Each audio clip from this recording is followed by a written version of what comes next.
안녕하십니까. JBC 뉴스입니다. 세계 최대 규모의 반도체 라인 건설을 위한 삼성전자 평택공장 기공식이 치러졌습니다. 이 공사가 마무리되면 무려 41조 원의 생산 유발 효과와 15만 명의 고용 창출 경제 파급이 예상된다고 합니다. 이날 기공식에는 박근혜 대통령도 참석해 축하의 메시지를 전했는데요. 김윤희 기자가 보도합니다. 둘, 셋, 발파! 메모리 반도체 세계시장 점유율 1위인 삼성전자가 세계 최대 규모의 반도체 생산 라인 건설에 돌입하고 평택 반도체 시대를 열었습니다. 7일 오전 11시 미래를 심다라는 슬로건으로 진행된 기공식에는 박근혜 대통령과 윤상직 산업부 장관, 남경필 경기도지사, 공재광 평택시장, 그리고 권오현 삼성전자 대표이사 등 600여 명이 참석했습니다. 박근혜 대통령은 이번 평택 공장 건설을 통해 기흥과 화성으로 이어지는 세계 최대의 반도체 생산 인프라를 갖추게 됐다며 명실상부한 세계 반도체 생산의 중심으로 한 단계 더 도약해 나가기를 기대한다고 전했습니다. 명실상부한 세계 반도체 생산의 중심으로 한 단계 더 도약해 나가기를 기대합니다. 삼성전자 평택 반도체 단지는 세계 최대 규모인 289만 제곱미터, 축구장 400개 크기로 국내 대기업의 단일 투자로는 역대 최대인 15조 6천억 원이 투입됩니다. 삼성전자는 평택 반도체 단지가 41조 원의 생산 유발과 15만 명의 고용 창출 등 경제 파급 효과를 가져올 것으로 예상하고 또 소재, 설비와 같은 연계 산업 발전에도 크게 기여할 것으로 보고 있습니다.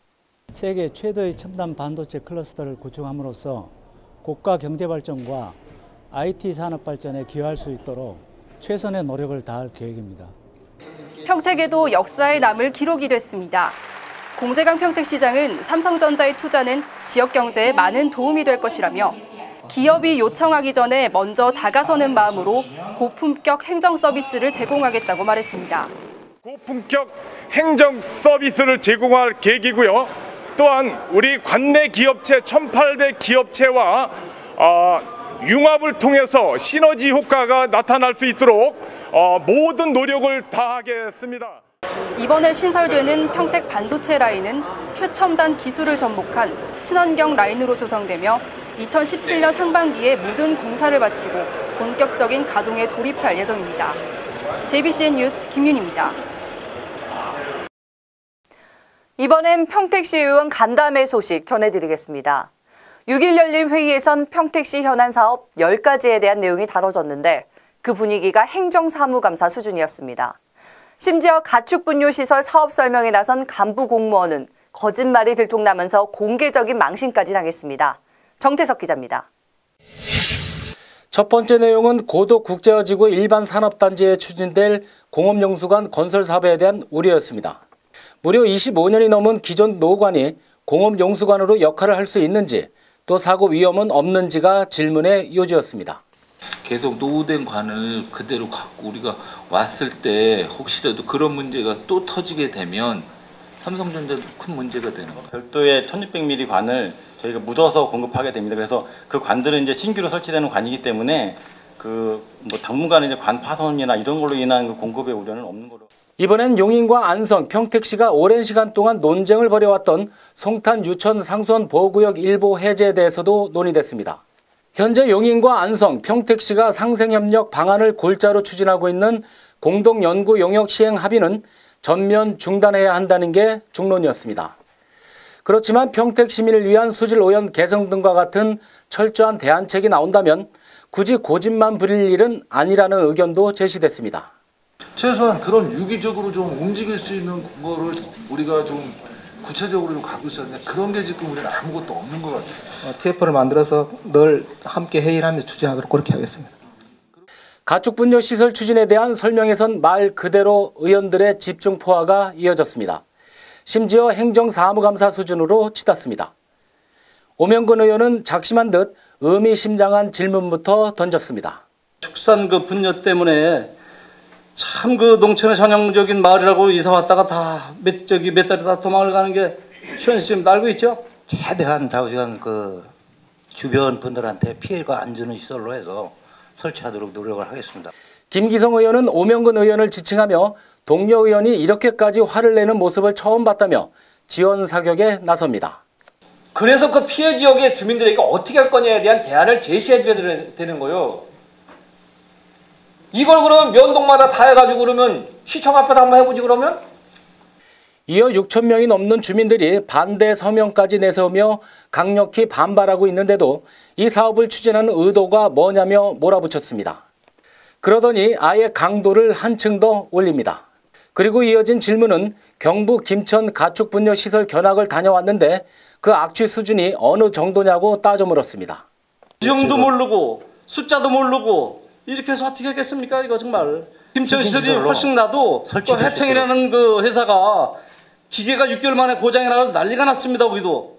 냄새가 100m 이상 나가면은 안 된다고 아주 각오를 하고 지금 시설을 계획하고 있습니다. 답변이 끝나자 오 의원은 핸드폰을 꺼내들며 공무원들이 거짓말만 되풀이한다면서 즉석에서 증거를 공개하고 공개 망신을 줍니다.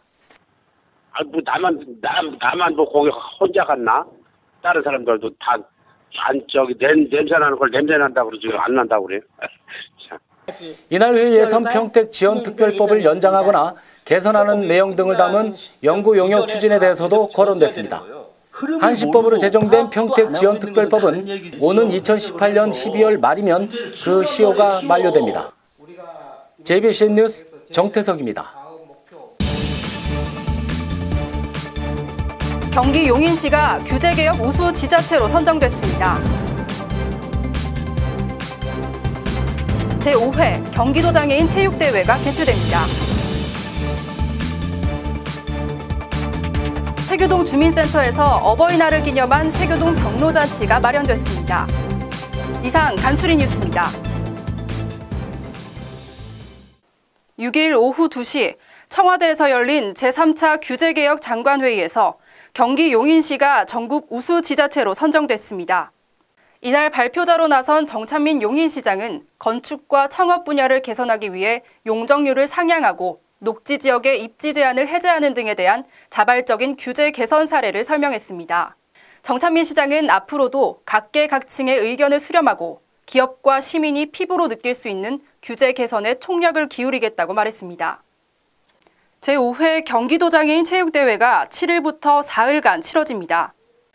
7일 오후 2시 안성시 종합운동장 실내체육관에서 열린 개막식에는 이기우 경기도 사회통합부지사와 황은성 안성시장 등 300여 명이 참석했습니다.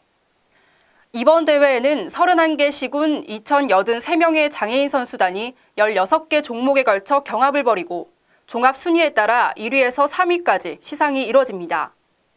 폐회식은 오는 9일 오후 2시부터 종합운동장 내 특별 행사장에서 진행됩니다. 세교동 새마을 남녀 지도자가 어버이날을 맞이해 세교동 주민센터에서 경로잔치를 마련했습니다. 7일 오전 10시부터 진행된 이번 행사는 5월 8일 어버이날을 맞이해 마련됐으며 어르신들에게 음식 등이 제공됐습니다. 음식은 모두 세교동 새마을회와 평택시 부녀회에서 준비했으며 이날 어르신들은 흥겹고 즐거운 시간을 보냈습니다. 행사를 주최한 세교동 새마을회와 부녀회에서도 즐거운 하루를 같이 했습니다.